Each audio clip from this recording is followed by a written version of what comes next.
Welcome back, everyone. Next up, we have Inspire Veterinary Partners, Inc., which trades on the NASDAQ under the symbol IVP and is a owner-operator of veterinary hospitals across the United States. Please welcome President and CEO Kimball Carr. Welcome, Kimball.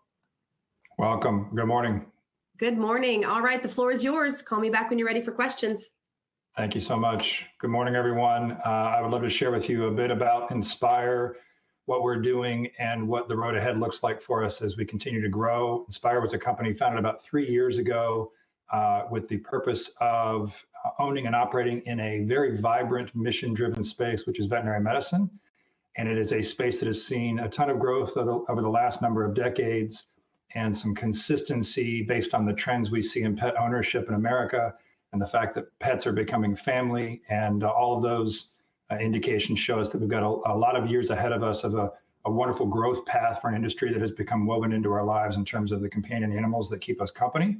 And I'd like to share a little bit of background about the space, what has been happening in terms of acquisition workflow, how the growth of the industry in terms of some consolidation we've had happen in the last 10 years or so fuel the next years of growth. And I will share some differentiators of how Inspire shows up differently within the group of consolidators active in this space. So in terms of the industry itself, if we look at the pet care industry in North America, it's about a $100 billion industry, of which about $60 billion is the companion animal and veterinary care space. So a large industry growing, expanding into new therapies and new ways in which we care for our pets and animals in general. And within the companion animal space, what we've seen over the last decade is a consolidation underway, not unlike what we've seen in human dentistry and other forms of human medical, where we see a number of companies moving into the space and purchasing previously privately owned clinics and rolling them up, and often, particularly in the private equity-backed sector of consolidation, flipping those and recapping every 3 to 5 years. I'll come back to that dynamic a little bit as we speak through the slides to show how Inspire is different and how we've taken a little bit of a different approach to consolidation and some of the reasons why in which we've done that. The short, overarching, from a market perspective thing to understand around consolidation within the veterinary space is we are far from fully consolidated, with about 28,000 veterinary clinics still in the US, a full 60-70% of those unconsolidated today. There's still a lot of buying happening, a lot of new clinics opening, a lot of new groups entering the space, and the pet spend in our industry continues to increase, with pet ownership taking a really indelible part of our lives. So growth is showing no signs of stopping in terms of the growth of the space and the ability for those of us that purchase in the space to buy great hospitals and consolidate. In terms of what Inspire is doing a little bit differently, and in terms of how we want to look at the industry, there are some trends that we've seen in the last decades as veterinary medicine has continued to grow and as the need for great talent has continued to fuel that growth. And Inspire's taken a little bit of a different look in terms of how we want to purchase hospitals and work with veterinary professionals in terms of wanting to keep their longevity in their career space really vibrant. And so I'll talk a bit about how our move to the public offering was a strategic move in order to give us the ability to retain talented employees longer, which is one of a few things that sets us apart from other players in the space. As I mentioned before, we've got a lot of favorable outlook in terms of how we look at this industry and being largely recession resistant. Saw huge growth during COVID, some of which we're comping against now. And all of the indicators would seem to suggest that from a millennial perspective and a household perspective in North America and the US, this idea of pets being our practice children and us buying Halloween costumes for our pets and spending a lot on their care and increasingly having areas of specialty in order to keep pets healthy and their life expectancy growing, pet spend shows no sign of slowing or stopping down. And it's been a very wonderful space to look at when we look at consistent decade over decade growth. That's what Inspire is entering into. In terms of how we separate ourselves a little bit from what's going on in the space, as I mentioned before, we are an acquirer of veterinary practices that have existing business and client flow, and we purchase business and practice and client books when we purchase those hospitals. We also contract the existing employees and doctors. We want to maintain that business continuity of a practitioner working with their clients and their pets and maintain that doctor-patient and doctor-client bond. And so we contract with those folks and continue working with them post-ownership. It's not a hostile takeover situation. We don't replace staff with our staff. When we evaluate clinics, which I'll talk about a process in a couple of slides, we're looking at great things that a clinic is already doing that we want to acquire and improve and make better. So there's a business consistency and a business continuity that remains in place. We're looking for cultures that fit our culture and the ability for us to maintain a revenue positive relationship with a clinic that's already generating revenue and earnings before we bought them. We look for ways in which we can make that better through consolidation. If we look at the near future for our company and where we're going, we've got a pretty modest run rate goal set of over the next handful of years, working through the rest of our 5-year plan of about 10 locations per year to be acquired. And that's a reasonable number for us. I'll talk about geography in a moment and sort of the clinics that we look at and what type of hospitals we buy. But 10 locations per year is very doable for us. And I'll speak about our team and some systems that we use to integrate hospitals that all go toward the very mindful and very deliberate methodology we want to make sure we use as we acquire those clinics, so that 10 per year number really works for us and we can integrate clinics the proper way. Among the things that we want to bring as differentiators to how we will work with our hospitals is the relationships we have across the industry. I'll elaborate on those as I talk about our team and the team we're building, and the ability for us to provide all of the advantages that come with consolidation in terms of spending relationships and bringing in some corporate processes and software and tools and KPIs that help us operate these hospitals even more efficiently. And then we're going to leverage that publicly traded structure in terms of the ability for us to fund our growth and also give back to a team that sadly, when we look at the veterinary space, the amount of equity sharing that's going on within a clinician population ranks far behind other sectors that we all know where equity and things like ESOP programs have been utilized to really retain employees. It's an idea and a concept that's far overdue, and that's one of the things we set out to do very early on with Inspire, to give ourselves that differentiator and retain talent longer. In terms of where we are today and some things we've been working on already this year as we go sort of into chapter 3 or 4 of our growth story, and at about 3 years in our first 5 years. In late August, we completed the IPO after about a year of working on that process, and had an offering that was decidedly structured the way it was, a size that was very deliberate and pertained to some of the growth we want to do in the coming months after the IPO, and being very, very thoughtful around what we want to do in terms of utilizing revenue from raises and revenue from investment to go right toward accretive growth and right toward acquisition of new hospitals and grow the top and bottom line of the organization. We had plans in place and relationships in place so that after we came out of the blackout period that preceded the IPO, we could get right back to acquiring. And this month, we will close on our first hospital right after the IPO and enter into Pennsylvania. We'll enter into New York, another new state for us. We're looking at more locations in Florida, which is the state we're in currently today. And as I talk about geography in a slide or two, you'll see we're really looking coast to coast and everywhere in America. When we think about how we acquire and what we do, there's some different ways we look at the space and different ways we look at what consolidation in the veterinary space can be done in terms of being sustainable and long-term in a process of purchasing hospitals. So as I mentioned before, the typical private equity-backed consolidation structure in veterinary consolidation is a 3 to 5 year recap, and hospitals bought up and glommed together and flipped every 3 to 5 years. And that's a model that works wonderfully for some groups. Within the veterinary profession, it's not looked at, quite frankly, with warmth. And if you're talking about clinicians that chose a profession which is mission driven for them, some of these folks at age 6 wanted to be veterinarians and take care of pets. This thought of working with the dirty 4-letter word corporate is already a bit of a challenge they've got to be educated through. And there are plenty of companies teaching veterinary professionals that corporate isn't a bad thing. But when you add to that this dynamic of knowing that as a professional, I might be resold every 3 or 4 years, that's a concept that some owners feel good about and some have a little bit of a misgiving about. And so we were conscious of that as we structured Inspire, and wanted to go public, wanted to have an ESOP in place, wanted to give equity deep into our work population so that these folks felt like they had a stake in what we were growing as a company and they were owners in the company. Which is, again, a differentiator and a very different approach than most companies are using in our space. We also thought about this concept of wanting to be long-term holders and partners with veterinary professionals. And frankly, that's an approach that is different and that is needed in a space where you have a lot of folks that are working extremely hard in a mentally and emotionally difficult space. Their patient counts are high. They have some of the same stresses their human counterparts have. And they're coming out of school with some similar debt loads to their human counterparts in human medicine. And so the ability for these folks to have another path toward ownership, which is different than just simply running their own clinic, which many of these veterinary professionals are not equipped to do. We represent a third leg on that stool of veterinary career path. I can be an associate doctor and work for someone else.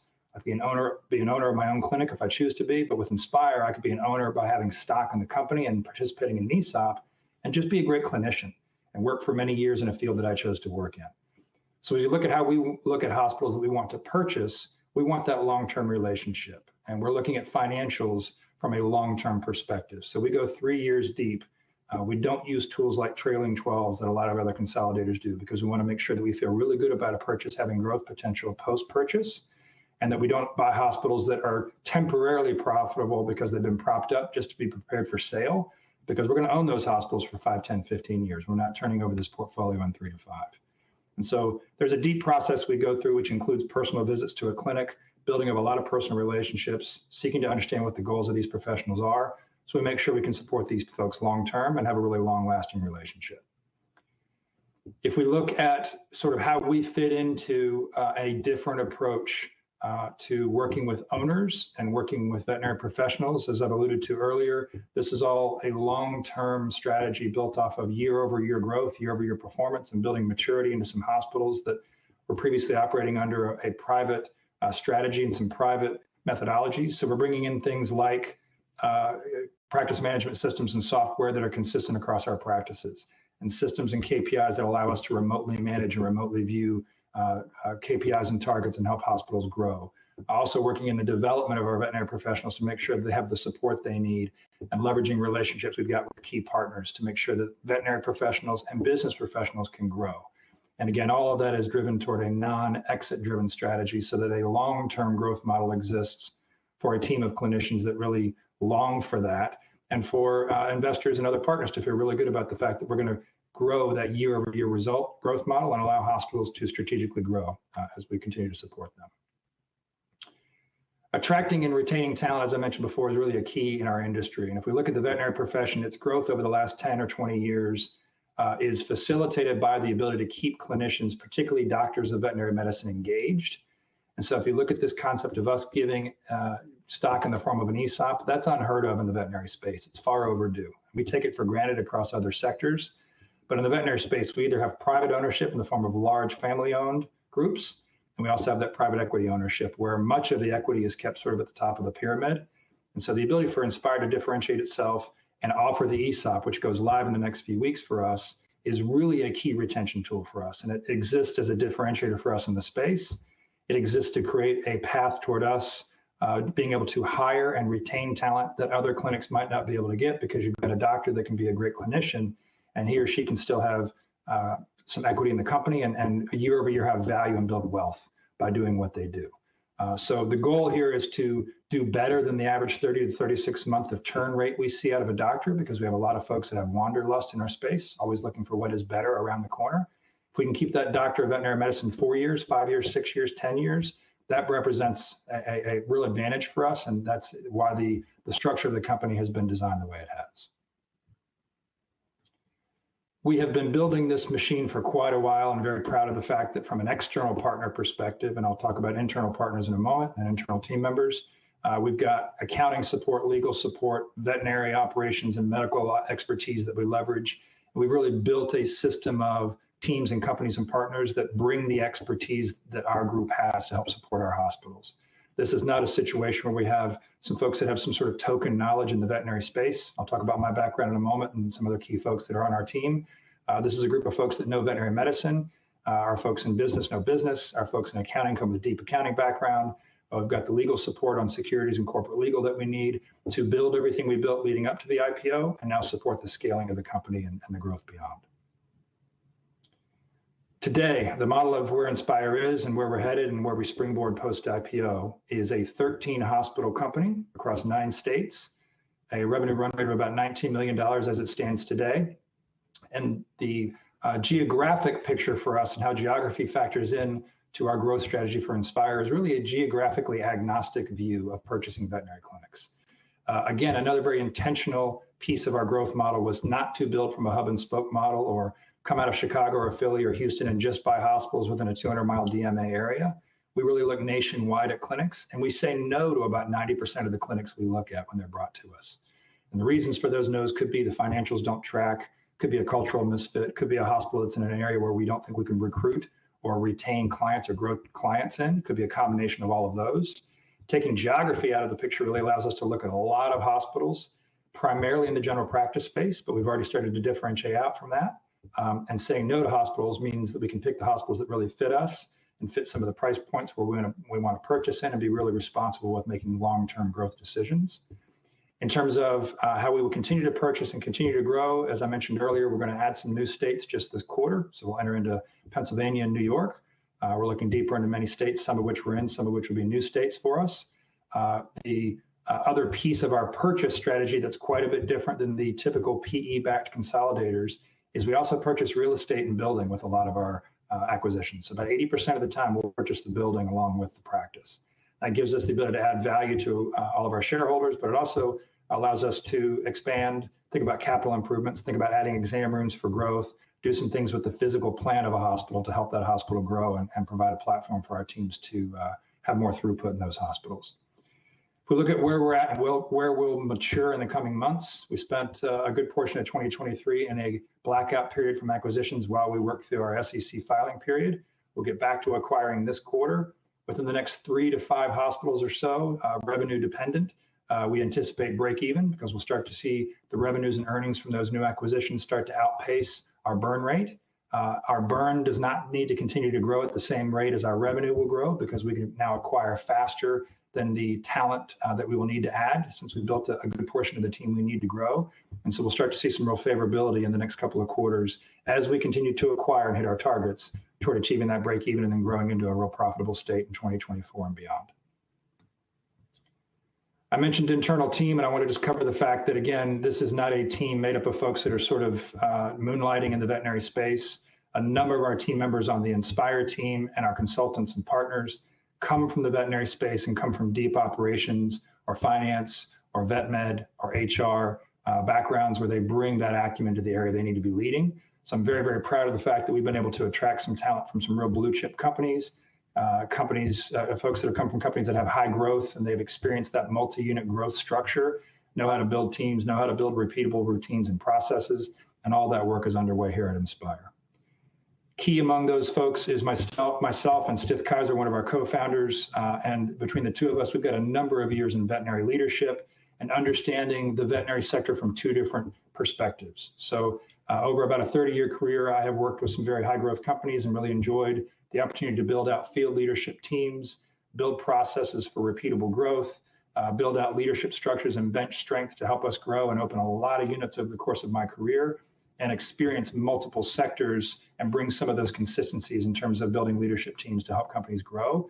And the last 10 years or so of that career has been in the veterinary medicine sector, about 8 of those working with the largest provider in the space, which is Mars, and running the Northeast of the United States, a pretty large P&L, a group of about 2,000 professionals, and seeing some of the issues that I spoke of earlier at scale and developing some processes that I wanted to bring into place with the founding of Inspire to address some of those issues. The other key person I mentioned here is Stith, and he comes at the industry from another aspect and a sort of another direction, which is private ownership and being a major and minor shareholder in a number of clinics and founding and selling of recruiting companies and all sorts of other ventures within the veterinary space that really give him a different view of the veterinary world. Between the two of us, it's been a real wonderful joy for us to look at some of the conundrums in the veterinary space that need to be solved and bring about some ways to solve them differently than other companies are approaching. Rounding our approach to talent, as I mentioned before, is really bringing some of the best talent that I've ever had an opportunity to work with from some really wonderful companies in and outside of veterinary medicine, and bring some of those folks in the form of Inspire leadership, consultants, and our board to be a part of the Inspire growth story. So this is a team of folks that are driven by the mission, very excited about what we're doing, and are in this for the long haul to help us grow a company long term.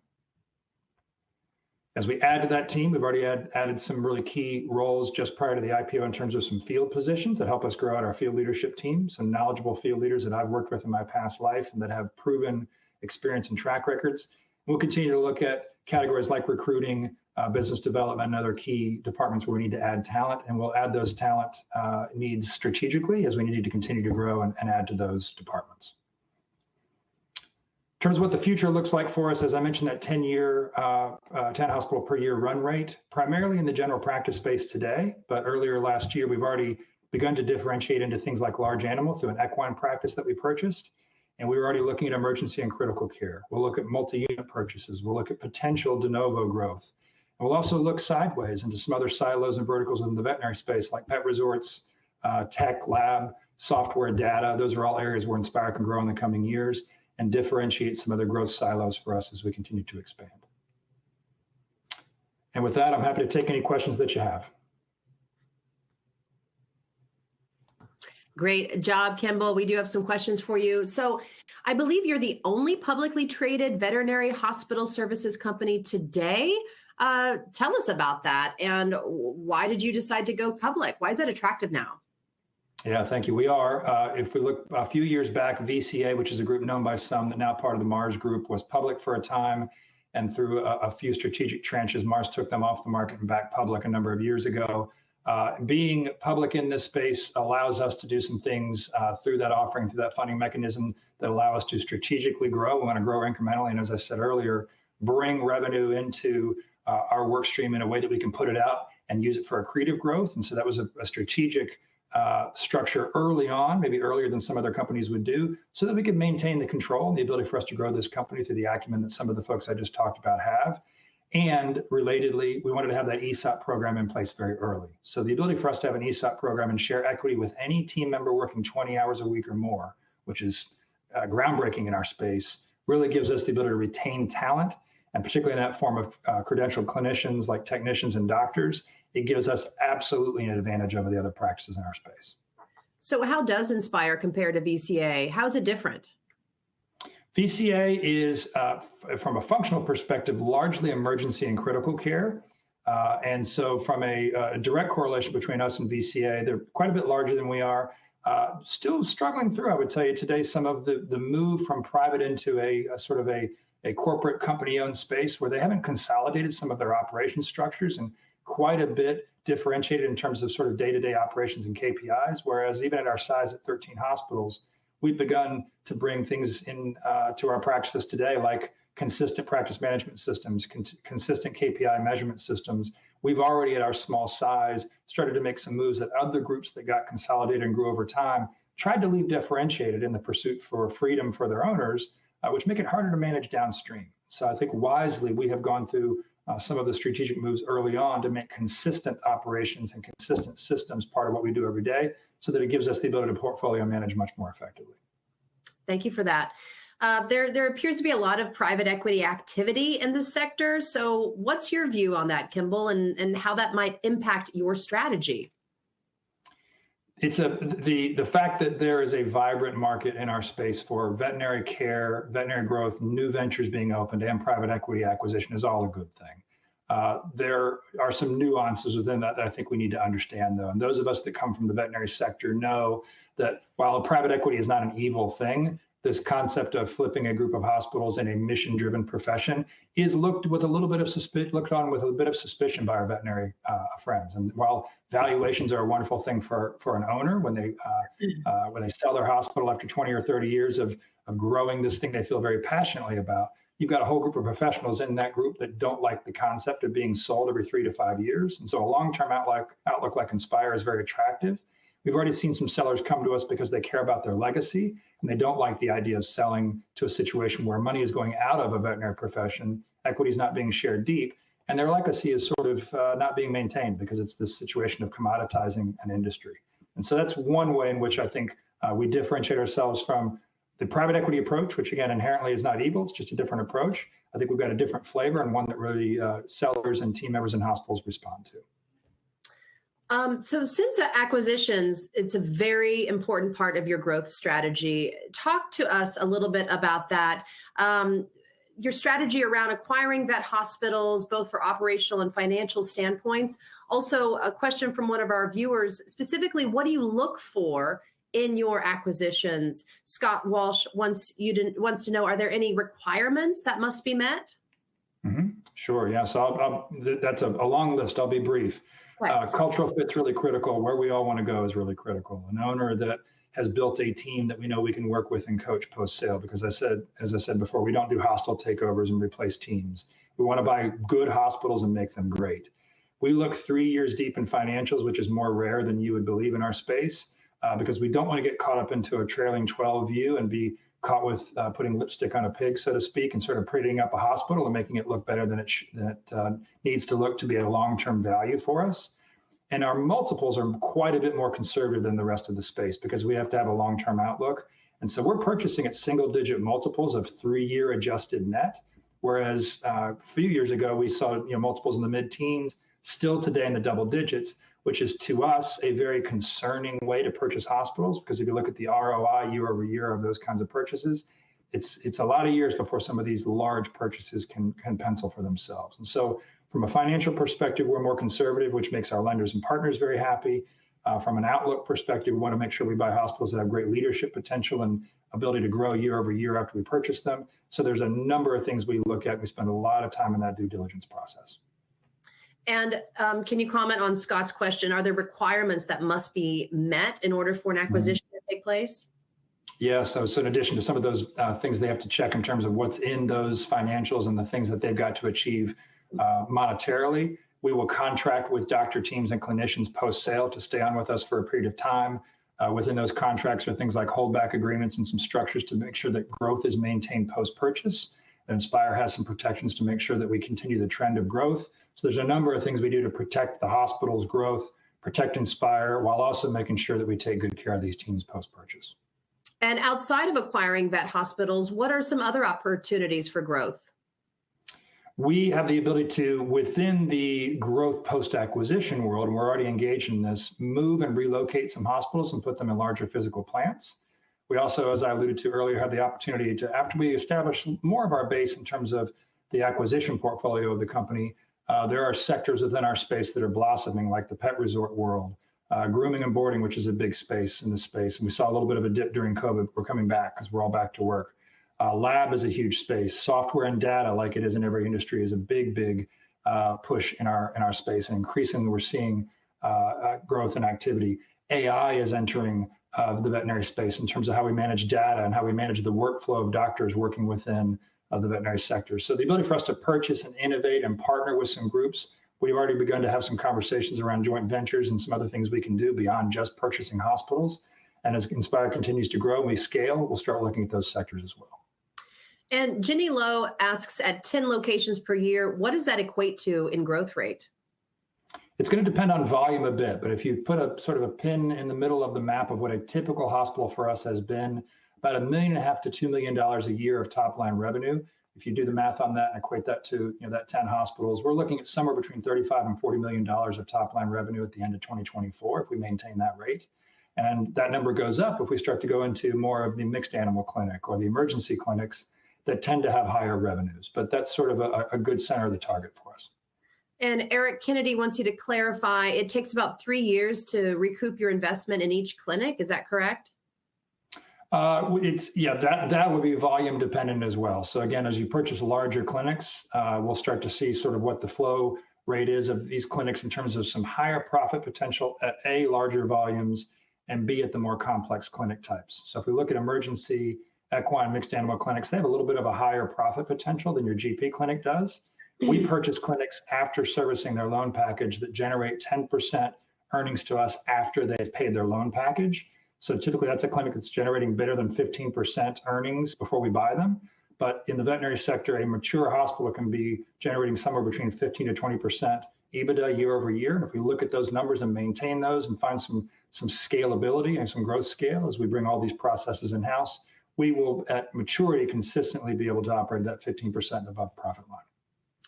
Well, going back to VCA and staying in line with this question, VCA, as you mentioned, was acquired by Mars Family in 2017 at an attractive valuation, 18 times trailing EBITDA. So I'm sure that would be a successful exit for Inspire in the future.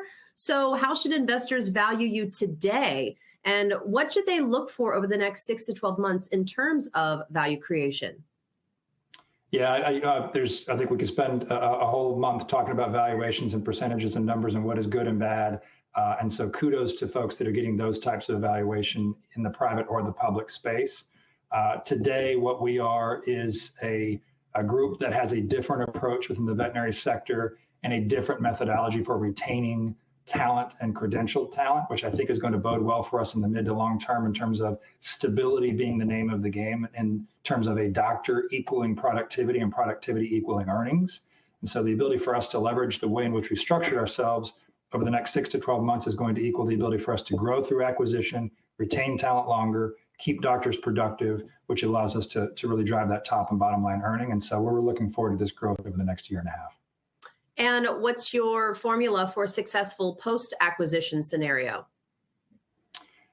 3 to 6 months full integration is something that we're working towards so that we really get out of that growth sort of pain point that every team goes through when they've been acquired. So shortening that time frame and making sure that we have hospitals to a place where they are doing at least as well as they did in terms of process adoption and change management, things Inspire brings to them after we purchase them. So that then we're into the second half of a hospital's first year with us into a growth story. What are we doing to grow upon previous year's results? What are we doing to innovate? What are we doing to take a hospital to the next level? So in short, it's faster adoption and leveraging the team that we've grown internally to get hospitals more quickly integrated so we can get back to growth and get hospitals through that inevitable change management they go through.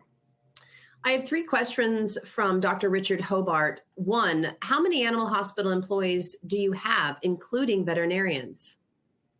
We are at about 140 team members total, and of that is about 9 office team members. Everyone else is in the hospitals. And 2, when are you forecasting breaking even?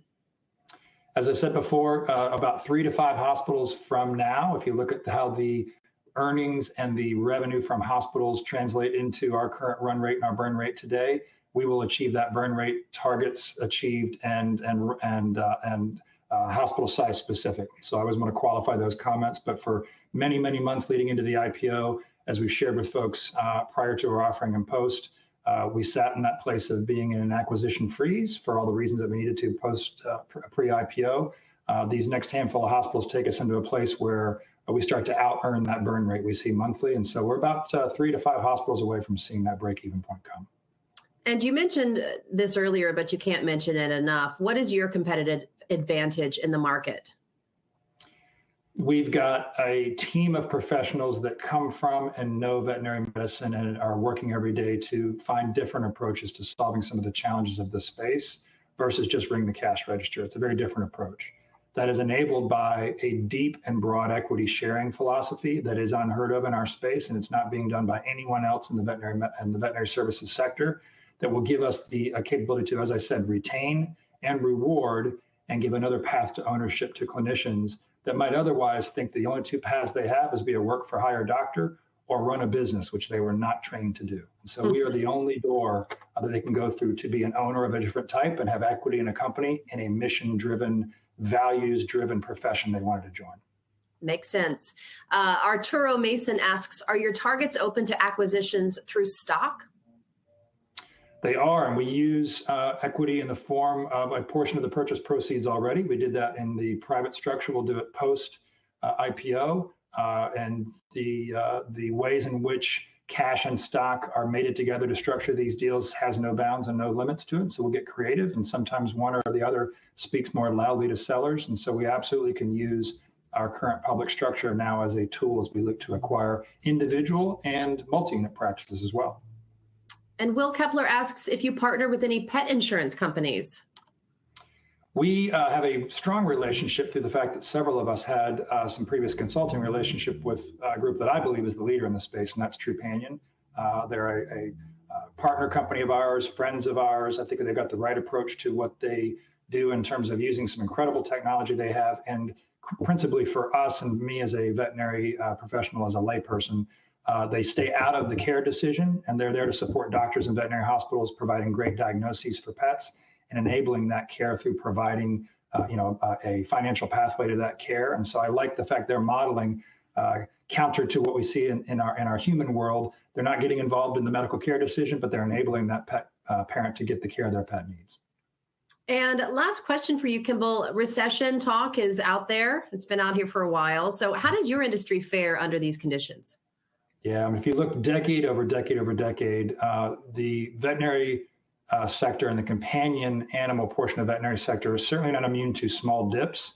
But if you look at the track record of this space over the last many decades, the phrase that we like to use is recession resistant. We don't see the troughs in the companion veterinary space that we see in other sectors. It's not a discretionary spend anymore. We love our pets like our children. We're buying Halloween costumes for them now. The ways in which we care for them are broader and deeper than they ever were with new therapies entering the space. And so if you look over the history of this space over the last 20, 30 years, it's very, very recession resistant, very consistent. Death, taxes, and pets. 3 things so everyone's going to have at some point. Wonderful. Do you have any closing remarks for our viewers today, Kimball? No, thank you very much for your time. I appreciate it. Great job. We look forward to having you on again in the future. Thanks for joining us. Thank you. Okay, everyone, stay with us. We are going to take a quick break, and we're back at noon Eastern Standard Time for BioLargo. We'll see you at noon.